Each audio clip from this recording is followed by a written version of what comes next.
İnsan çox vaxt elə bilir ki, həyat sadəcə qazanmaqdan ibarətdir. Daha çox uğur, daha çox əşya, daha çox səs-küy. Amma əslində biz itirdiklərimizlə böyüyürük. Hər bir itki qəlbimizdə yeni bir boşluq deyil, yeni bir dərinlik açır. Heç düşünmüsənmi, niyə ən gözəl xatirələr həmişə biraz kədərlidir? Bəlkə də ona görə ki, o anın bir daha geri gəlməyəcəyini bilirik. Biz keçmişin tozlu səhifələri ilə gələcəyin dumanlı ümidləri arasında sıxılıb qalan yolçularıq. Amma bu yolu mənalı edən çatacağımız mənzil deyil, atdığımız hər addımda kimə çevrildiyimizdir. Qaranlıqdan qorxmaq lazım deyil. Ulduzlar yalnız qaranlıq çökəndə görünür. Eləcə də insanın həqiqi gücü hər şeyin bitdiyini sandığı o sükut anında üzə çıxır.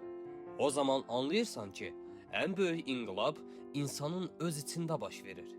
Həyat bir kitabdır. Bəzi fəsillər qısa, bəziləri ağrılı ola bilər.